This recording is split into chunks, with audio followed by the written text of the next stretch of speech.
नमस्कार दोस्तों, आज हम विद्युत के बारे में जानकारी लेंगे। पूर्व अध्याय में हमने जो वीडियो बनाया था उसके अंदर विद्युत के इतिहास के बारे में जानकारी ली थी। अब आज हम विद्युत एक स्थान से दूसरे स्थान पर किस प्रकार से गति करती है, यानी इलेक्ट्रॉन गति करते हैं, और इनसे संबंधित हम अध्ययन करेंगे। तो दोस्तों देखो, पदार्थ, पहले हम जानकारी लेते हैं पदार्थ क्या होता है कि जो स्थान घेरता है और जिसका निश्चित भार होता है वह पदार्थ कहलाता है। पदार्थ किसे कहते हैं? जो स्थान घेरता है वह इसका निश्चित भार होता है।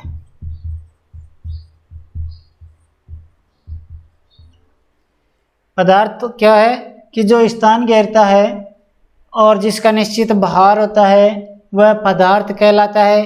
पदार्थ तीन अवस्थाओं में पाया जाता है। तो पदार्थ की अवस्था कितनी होगी? तीन। कौन कौन सी होगी?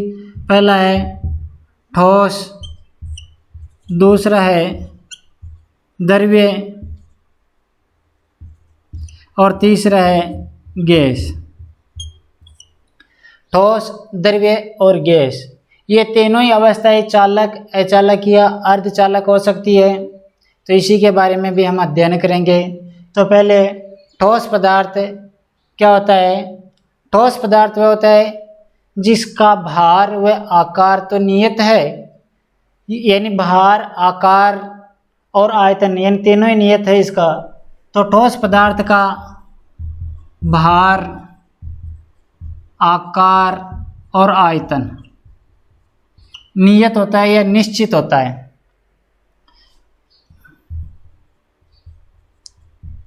भार, आकार और आयतन निश्चित होता है तो वह ठोस पदार्थ कहलाता है। द्रव्य पदार्थ क्या होता है कि द्रव्य पदार्थ का भार नियत होता है, आयतन नियत होता है, जबकि आकार अनिश्चित होता है। यानी भार और आयतन तो निश्चित होता है द्रव्य का, जबकि आकार अनिश्चित होता है। जिस पदार्थ यानी वस्तु में हम डालते हैं, मान लो द्रव्य है, जल है, तो इसको हम गिलास में डालते हैं तो गिलास का आकार ग्रहण कर लेता है, या कोई बड़े कटोरे में डालते हैं तो उसका आकार निश्चित कर लेता है। तो द्रव्य के अंदर क्या हो गया? भार और आयतन तो निश्चित है, जबकि आकार अनिश्चित है।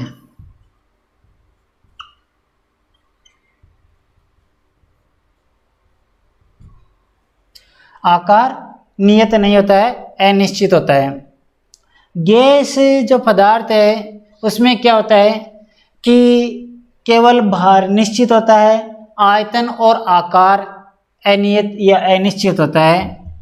यानी केवल भार ही निश्चित होता है, भार तो होता है निश्चित, आकार और आयतन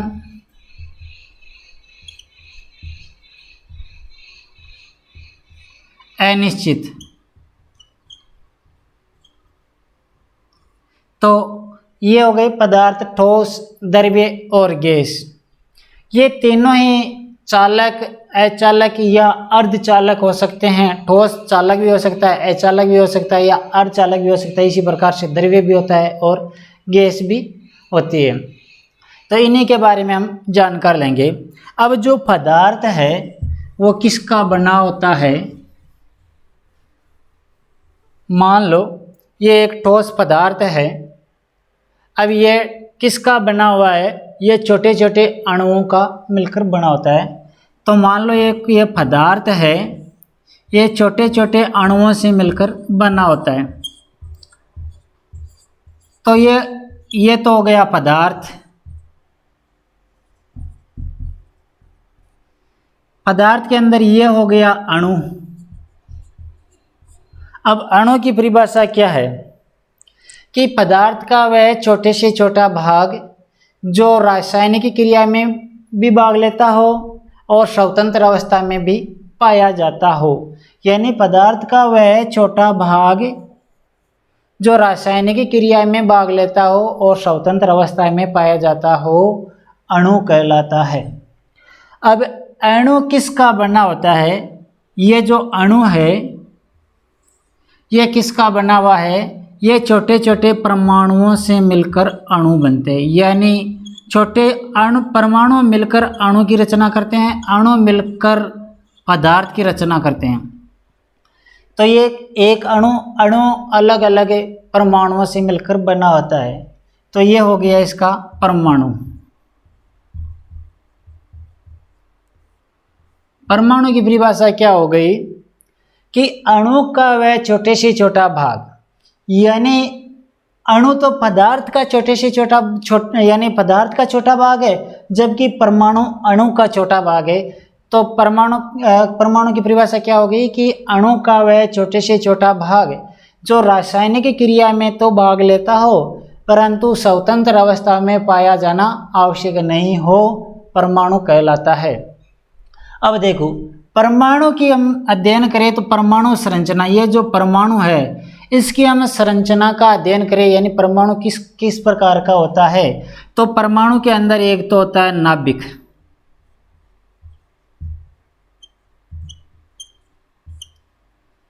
एक तो होता है नाभिक।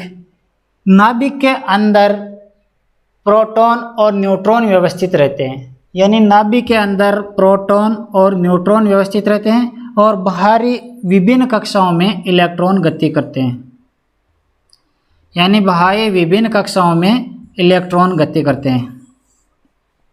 ये हो गए इलेक्ट्रॉन। तो परमाणु के मध्य सघन भाग यानी आंतरिक जो सघन भाग नाभिक कहलाता है और नाभिक में प्रोटॉन और न्यूट्रॉन व्यवस्थित रहते हैं। बाह्य विभिन्न कक्षाओं में इलेक्ट्रॉन गति करते हैं। इलेक्ट्रॉन दो प्रकार की गति करते हैं, एक तो अपनी कक्षा में, इसे कक्षीय गति, और एक अपनी दूरी पर, इसे हम अक्षीय या चक्रण गति भी कह सकते हैं। यानी एक तो ये कक्षा में गति करते हैं तो ये तो हो गई कक्षीय गति, और एक अपनी दूरी पर इस प्रकार से घूर्णित होते हैं तो ये हो गई ध्रुवीय गति या अपनी अक्षीय गति या चक्रण गति भी इसे कह सकते हैं। तो ये इलेक्ट्रॉन दो प्रकार की गति करते हैं। जो परमाणु है, परमाणु की त्रिज्या, परमाणु की जो त्रिज्या है वो 100 पिकोमीटर होती है, यानी ये परमाणु है, इसकी त्रिज्या हम ले r। तो परमाणु की त्रिज्या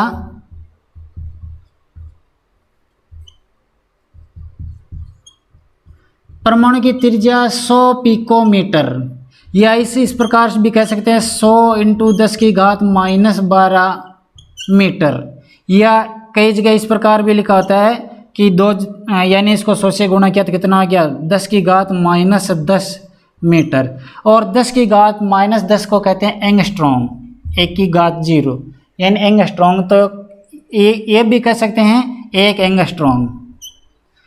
तो परमाणु की त्रिज्या कितनी होती है, 1 एंगस्ट्रॉम भी कह सकते हैं, या 100 पिकोमीटर भी कह सकते हैं, या 10⁻−10 मीटर भी कह सकते हैं। जबकि ये जो नाभिक है, नाभिक का व्यास, जो नाभिक है ये इससे और छोटा होता है, तो इसका व्यास होता है 10⁻15 मीटर, और 10⁻15 मीटर को हम फर्मी भी कहते हैं। तो नाभिक का जो व्यास है वो 10⁻15 मीटर होता है, जबकि परमाणु की त्रिज्या दे रखी है, यहाँ व्यास है, तो परमाणु की त्रिज्या 1 एंगस्ट्रॉम होती है, और इसका व्यास, नाभिक का व्यास 1 फर्मी होता है। अब नाभिक का जो आयतन है, नाभिक का आयतन परमाणु के नाभिक का आयतन होता है वो इस परमाणु के आयतन से 10⁻12 गुना होता है, यानी 10⁻12 इसका जो आयतन है वो परमाणु के आयतन का 10⁻12 गुना होता है, यानी 10⁻12 गुना हल्का कह सकते हैं। तो यानी नाभिक परमाणु के आयतन को 10⁻12 से गुणा करें तो नाभिक का आयतन प्राप्त हो जाता है। तो ये हो गया नाभिक। नाभिक के अंदर क्या होता है, प्रोटॉन और न्यूट्रॉन। प्रोटॉन है ये धनावेशित होता है, न्यूट्रॉन आवेश रहित होता है, और बाह्य कक्षा में इलेक्ट्रॉन गति करता है, इलेक्ट्रॉन ऋण आवेशित होता है। तो नाभिक के अंदर ये प्रोटॉन और न्यूट्रॉन व्यवस्थित है, बाह्य कक्षा में इलेक्ट्रॉन है। इलेक्ट्रॉन दो प्रकार की गति करते हैं और इलेक्ट्रॉन का विभाजन 2n² सूत्र द्वारा होता है, या n कक्षाओं की संख्या। यानी प्रथम कक्षा है, प्रथम कक्षा को हम k कहते हैं। k कक्षा के अंदर कितना हो गया, 2 इंटू प्रथम कक्षा है तो 1 का स्क्वायर, तो कितना हो गया 2। तो प्रथम कक्षा के अंदर 2 इलेक्ट्रॉन व्यवस्थित रह सकते हैं। दूसरी कक्षा को कहते हैं L। L के अंदर कितना हो गया, 2 इंटू 2 का स्क्वायर, 2 4 4 दूनी 8 इलेक्ट्रॉन व्यवस्थित हो सकते हैं। तीसरी कक्षा को क्या कहते हैं, KLM। इसके अंदर 2 इंटू 3 का स्क्वायर, क्योंकि 2n², n यहाँ क्या होगी 3, तो 2 इंटू 3 का स्क्वायर कितना हो गया 18। चौथी कक्षा है n के अंदर 2 इंटू 4 का स्क्वायर कितना होगा 16, 16 2 32 इलेक्ट्रॉन व्यवस्थित होते हैं, यानी गति करते हैं। तो इस प्रकार से प्रथम 4 कक्षाओं में, अगली कक्षा में 18, 8 और 2 गति करते हैं। जो अंतिम कक्षा है उससे पूर्व कक्षा में अधिकतम 8 इलेक्ट्रॉन रह सकते हैं। अब देखो, जो प्रोटॉन और न्यूट्रॉन नाभिक में व्यवस्थित है, इलेक्ट्रॉन, अब पहली कक्षा मान लो ये है, इसमें कितने हो गए 2 इलेक्ट्रॉन। दूसरी कक्षा में कितने हो गए 8 इलेक्ट्रॉन।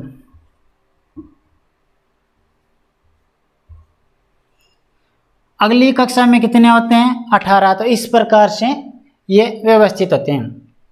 अब यदि अंतिम कक्षा के अंदर 1, 2 और 3 इलेक्ट्रॉन रहते हैं तो वह चालक होता है, जबकि हम ये भी कह सकते हैं कि 1, 2, 3, 5, 6 और 7 ये इलेक्ट्रॉन चालक के ही है, जबकि 4 है तो अर्धचालक है। और यदि अंतिम कक्षा पूर्ण है, ये तो हो गए चालक, ये अर्धचालक और ये अचालक। तो यदि अंतिम कक्षा में इलेक्ट्रॉन ये है तो यानी 1, 2, 3, 5, 6, 7 तो चालक है, 4 है तो अर्धचालक है। और यदि अंतिम कक्षा पूर्ण है यानी मुक्त इलेक्ट्रॉन नहीं है तो वह अचालक कहलाता है। अब ये जो अंतिम कक्षा में जो इलेक्ट्रॉन है वो किस प्रकार से विभाजित होंगे, मान लो एक तांबे का उदाहरण लेते हैं। एक तांबे का उदाहरण लेते हैं तो तांबे का परमाणु क्रमांक होता है 29।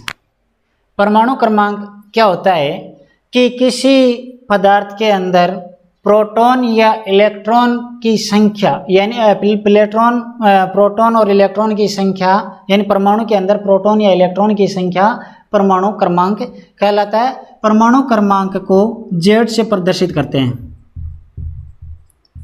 परमाणु क्रमांक Z, तो तांबे का Z कितना है 29। तांबे का परमाणु क्रमांक कितना है 29। इसका से क्या है कि तांबे के परमाणु में प्रोटॉन की संख्या 29 है और इलेक्ट्रॉन की संख्या भी 29 है। तो ये परमाणु क्रमांक कहलाता। कई बार एग्जाम में पूछ लेते हैं कि एक परमाणु का, मान लो एक पदार्थ है जिसका परमाणु क्रमांक मान लो 40 है, तो इसमें इलेक्ट्रॉन की संख्या क्या होगी या प्रोटॉन की संख्या क्या होगी, तो वही परमाणु क्रमांक है वो इसकी इलेक्ट्रॉन या प्रोटॉन की संख्या होती है। जबकि एक होता है परमाणु भार या द्रव्यमान संख्या। परमाणु भार क्या होता है या द्रव्यमान संख्या भी लिख देते हैं इसको। परमाणु भार को ऐसे प्रदर्शित करते हैं, और परमाणु भार होता है कि नाभिक के अंदर प्रोटॉन और न्यूट्रॉन इन दोनों की संख्याओं का योग परमाणु भार कहलाता है। जैसे कि तांबे का परमाणु भार होता है 63.5, तो तांबे का हम उदाहरण ले तो तांबे का परमाणु भार है 63.5। इसका से क्या हो गया कि परमाणु क्रमांक कितने 29, तो तांबे के अंदर प्रोटॉन की संख्या कितनी है 29 और न्यूट्रॉन की संख्या कितनी हो जाएगी 64 माइनस 29 कितना हो गया 34.5। तो इसे कई बार 34 भी लिख देते हैं और कई बार 35 भी दिया हुआ होता है। तो न्यूट्रॉन की संख्या 34 या 35, कई बार ऑप्शन एग्जाम में पूछ लेते हैं तो 34 भी देते थे, यानी केवल इसको 63 मान लेते हैं, कई बार 64 मानते हैं तो 35 हो रहा है, तो राउंड फिगर में लेते हैं तो 35 भी मानते हैं इसे। तो प्रोटॉन की संख्या 29 है, न्यूट्रॉन की संख्या 35 है, इन दोनों का योग परमाणु भार होगा। तो ये इसका हो जाएगा परमाणु भार। अब देखो जो तांबे का हम देख रहे थे प्रोटॉन, न्यूट्रॉन और इलेक्ट्रॉन के बारे में, तो तांबे का परमाणु क्रमांक कितना है 29। 29 का ऐसे क्या है कि पहली कक्षा के अंदर कितने इलेक्ट्रॉन हो गए, इसमें 2 इलेक्ट्रॉन। दूसरी कक्षा के अंदर कितने हो गए 8। तीसरी कक्षा के अंदर कितने हो गए, तीसरी कक्षा में कितने होने चाहिए 2, 8 और 18, तो ये 18 इलेक्ट्रॉन। चौथी कक्षा में क्या होंगे, यानी पहली में हो गए 2, दूसरी कक्षा में 8, तीसरी में 18, चौथी कक्षा में कितने होंगे 8 तो 10 18 28 1, यानी जो शेष रहेगा वही रहेगा। तो जो अंतिम कक्षा है या इसकी चौथी कक्षा बना रही है, यानी अंतिम कक्षा चौथी कक्षा ही है, तो जो अंतिम कक्षा में इलेक्ट्रॉन की संख्या कितनी है इसमें 1, और यदि 1 है तो वह क्या होगा चालक। तो ये हो गया चालक। यदि हम एल्यूमिनियम का उदाहरण लेना चाहे,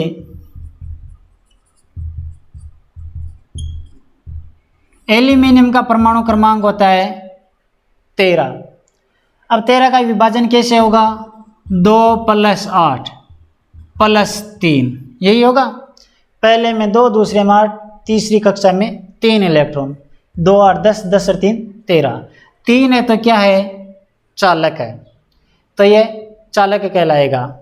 जर्मेनियम में क्या होता है,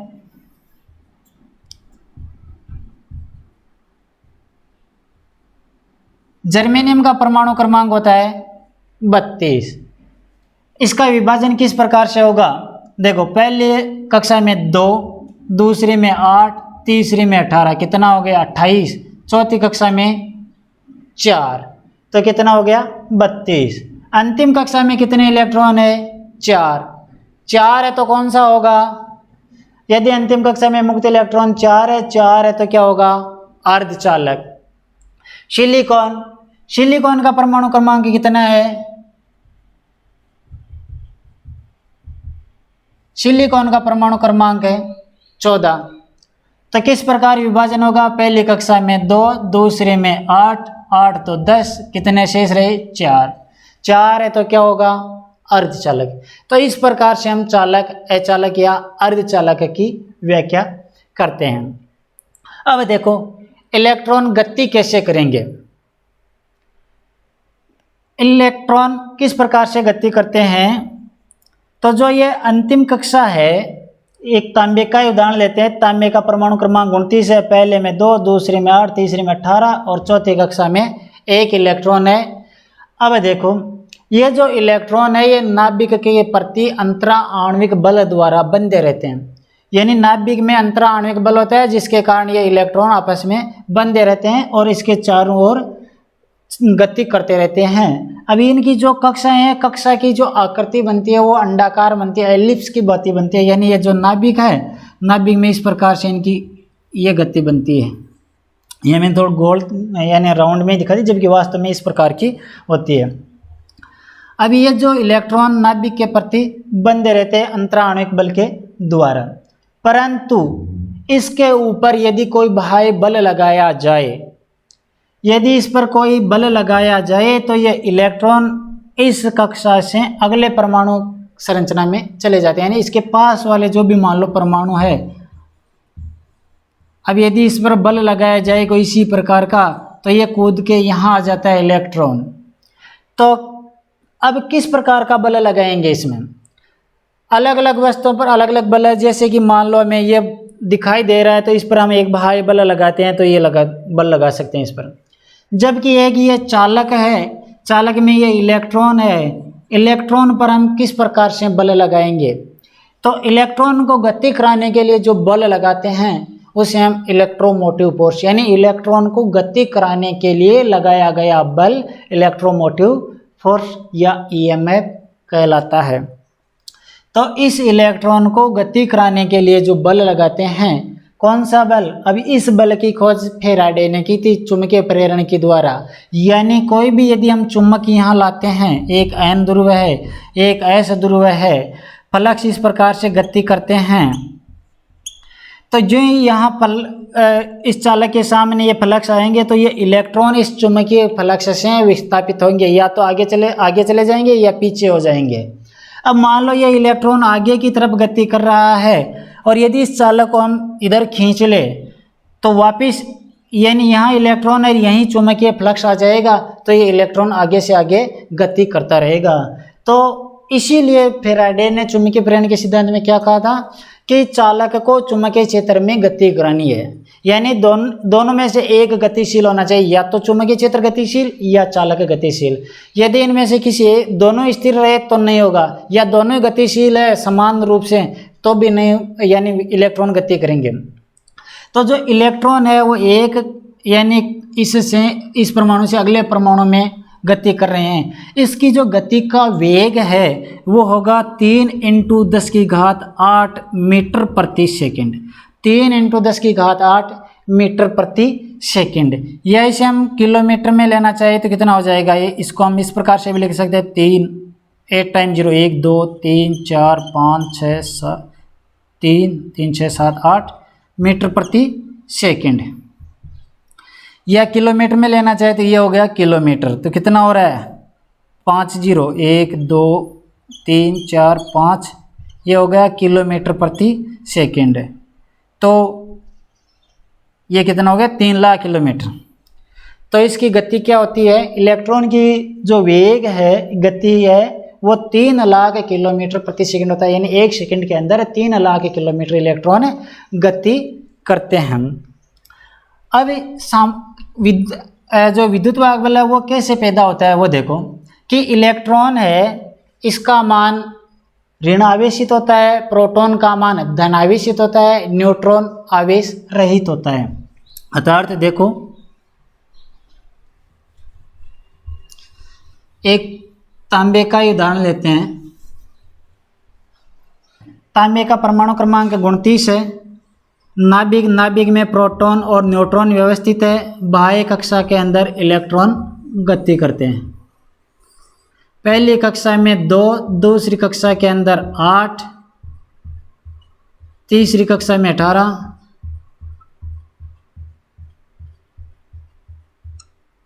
ये 18 और चौथी कक्षा में 1।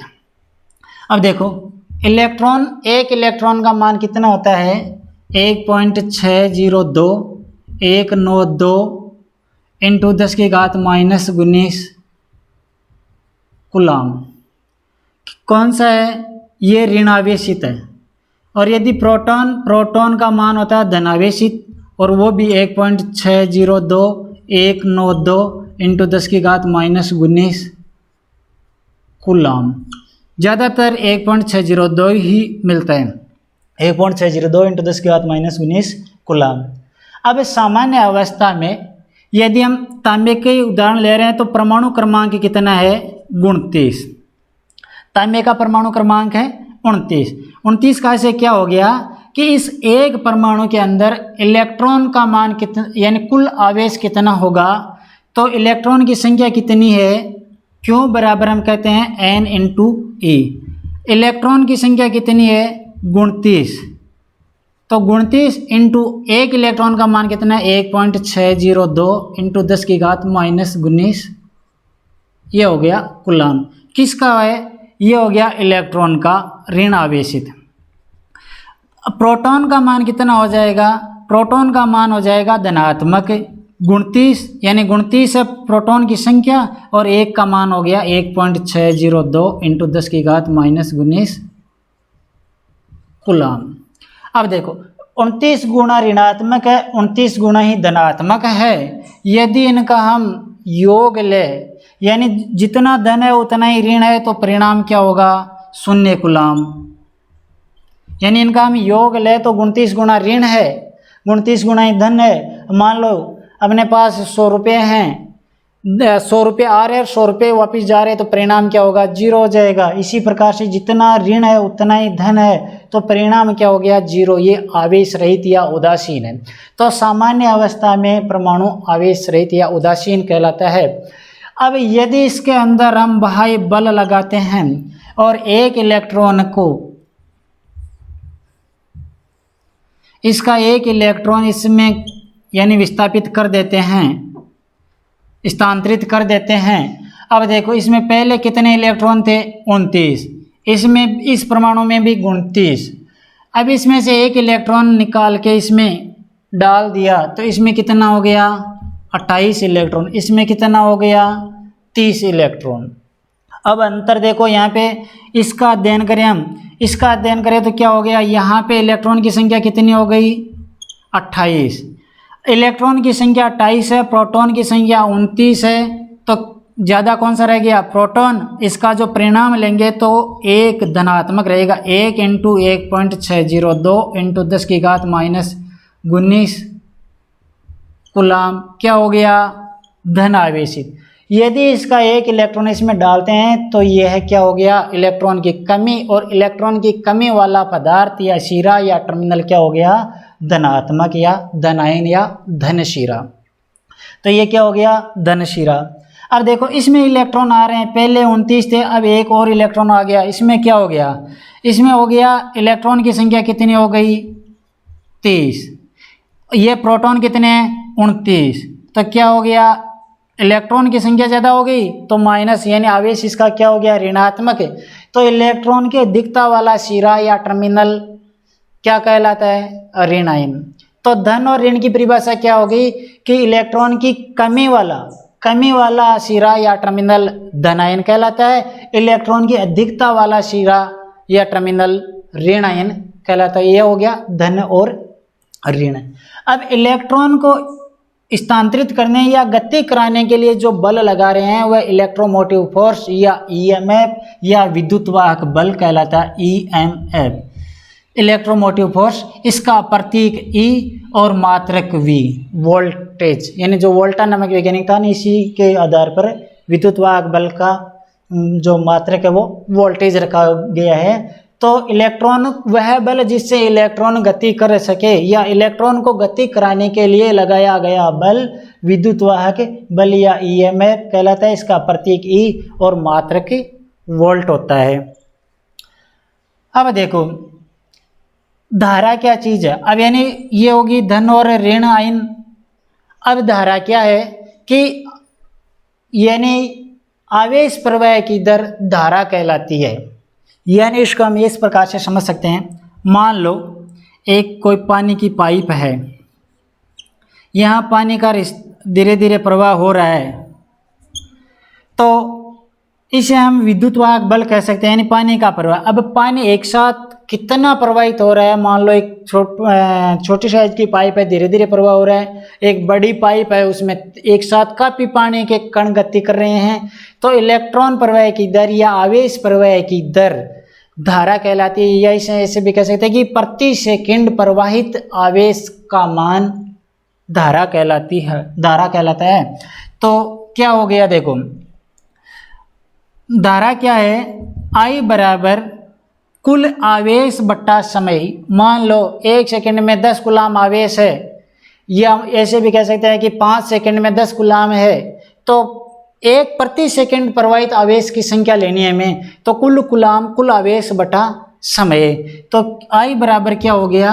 आवेश बट्टा समय, आवेश बट्टा समय, यानी I बराबर आवेश को किससे दर्शाते हैं? Q upon T। तो इलेक्ट्रॉन प्रवाह की दर या आवेश प्रवाह की दर धारा कहलाती है, या प्रति सेकंड प्रवाहित आवेश धारा कहलाता है। अब इसको पक्षांतरण करके भी हम सूत्र बना सकते हैं। देखो I बराबर है Q अपॉन T, तो Q बराबर या आवेश बराबर क्या हो जाएगा? I into T। यदि T ज्ञात करना हो तो Q अपॉन I, इस प्रकार से भी हम इसको हल कर सकते हैं। तो इस प्रकार से ये हो गई धारा। तो आवेश प्रवाह की दर धारा कहलाती है। इसका प्रतीक, धारा का प्रतीक I होता है और मात्रक एम्पियर होता है। एम्पियर को ऐसे दर्शाते हैं, तो इस प्रकार से हम लेते हैं। अब देखो कई बार ये इसका विपरीत भी पूछ लेते हैं आवेश का। यहाँ देखो हमने क्या ज्ञात किया कि एक इलेक्ट्रॉन वर्ग का मान कितना हो गया, ऋणात्मक में है कितना, 1.602 इंटू 10 की घात माइनस 19 कूलाम। एक इलेक्ट्रॉन का मान कितना है, 1.602 इंटू 10 की घात माइनस 19 कूलाम। यदि कई बार विपरीत पूछ ले कि एक कूलाम में इलेक्ट्रॉन की संख्या क्या होती है, तो इसे हम इस प्रकार विपरीत पक्षांतरण करके ले सकते हैं कि एक, यह गुणा में इधर आ जाएगा बट्टा में, तो 1.602 इंटू 10 की घात माइनस 19 बराबर हो गया 1 कूलाम। और इसको ऊपर लाएंगे तो ये 10 की घात माइनस 19 है, इसको हम इस प्रकार भी लिख सकते हैं,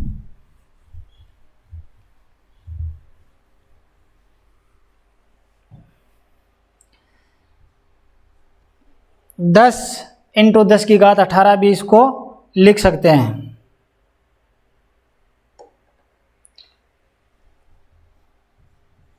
दस इंटू 10 की घात 18 बट्टा 1.602 बराबर 1 कूलाम। 10 इंटू 10 की घात 18 बटा 1.602 बराबर 1 कूलाम, और 10 में 1.602 का भाग लगाते हैं तो 6.24 समथिंग आता है। तो 6.24 इंटू 10 की घात 18 ये इलेक्ट्रॉन है, तो इलेक्ट्रॉन बराबर हो गया 1 कूलाम। तो 1 कूलाम में इलेक्ट्रॉन की संख्या कितनी होगी, 6.24 इंटू 10 की घात 18 इलेक्ट्रॉन बराबर होता है 1 कूलाम। इसके अलावा हम इलेक्ट्रॉन के अलावा और भी देखो ले सकते हैं, किल के इलेक्ट्रॉन में भी ले सकते हैं। कई बार पूछ लेते हैं 6.24 इंटू 10 की घात 18 की जगह हम 6.3 हटा दो 15, और मेगा इलेक्ट्रॉन में भी ले सकते हैं तो 6.25 इंटू 10 की घात 15 किलो इलेक्ट्रॉन बराबर 1 कूलाम। इस प्रकार से भी यानी इसका बड़ा मात्रक भी दे सकते हैं। इलेक्ट्रॉन बराबर 1 माइक्रो कूलाम होगा, ये होगा सी 1 माइक्रो कूलाम। 1 माइक्रो कूलाम में इलेक्ट्रॉन की संख्या क्या होगी, तो ये हो जाएगी, सही है। कूलाम है, कूलाम में तो ये रहेगी, ये इसको तो सही था पहले। 6.24 इंटू 10 की घात 18 इलेक्ट्रॉन बराबर 1 कूलाम है, तो 1 माइक्रो कूलाम बराबर क्या हो जाएगा, 6.25 इंटू 10 की घात 13 इलेक्ट्रॉन। ये माइक्रो कूलाम का सही होगा। किलो का, और वो तो किलो करेंगे तो ये माइनस ही होगी, फिर सही है। तो यही रख लो, सही है। तो इस प्रकार से भी पूछ लेते हैं। अभी जो इलेक्ट्रॉन, प्रोटॉन और न्यूट्रॉन है, इनका भार क्या होता है, ये भी कई बार पूछ लेते हैं। तो इलेक्ट्रॉन होता है वो प्रोटॉन से 1840 गुना हल्का होता है, यानी इलेक्ट्रॉन 1840 या कई जगह 45 भी दिया होता है। तो इलेक्ट्रॉन का जो भार है वो प्रोटॉन के भार से 1840 गुना हल्का होता है। तो इलेक्ट्रॉन का जो भार है वो कितना होता है, 9.02 इंटू 10 की घात माइनस 31 किलोग्राम। यानी इलेक्ट्रॉन का जो भार है वो 9.02 इंटू 10 की घात माइनस 31 kg। यदि इसको ग्राम में ले तो इलेक्ट्रॉन का जो भार होगा, इलेक्ट्रॉन का भार या द्रव्यमान भी लिखा हुआ हो सकता है, तो 9.02 इंटू 10 की घात माइनस 28 ग्राम। यदि ग्राम में पूछे तो 10 की घात माइनस 28, केजी में पूछे तो 10 की घात माइनस 31। जबकि प्रोटॉन और न्यूट्रॉन है, इनका जो भार है वो लगभग समान ही होता है। प्रोटॉन का भार होता है 1.637 इंटू 10 की घात माइनस 27। प्रोटॉन का भार 1.673 इंटू 10 की घात माइनस 27 kg, यदि ग्राम में पूछे तो 1.673 इंटू 10 की घात -24 ग्राम, -24 ग्राम यदि ग्राम में पूछे तो, और केजी में पूछे तो -27 10 की घात -27 किलोग्राम। न्यूट्रॉन लगभग इसके समान ही होता है। न्यूट्रॉन का भार लगभग इसके समान ही होता है 1.675 इंटू 10 की घात -27 किलोग्राम या 1.675 इंटू 10 की घात -24 ग्राम। तो प्रोटॉन और न्यूट्रॉन का भार लगभग समान होता है, जबकि इलेक्ट्रॉन का भार प्रोटॉन के भार से 1840 या 45 गुना हल्का होता है। तो इसको हम निकाल भी सकते हैं, तो 9.02 इंटू 10 की घात -28 ग्राम होता है। तो ये इससे संबंधित थे कुछ जानकारी। ठीक है दोस्तों, अगले वीडियो में हम इसी चैप्टर से संबंधित आगे का अध्ययन करेंगे।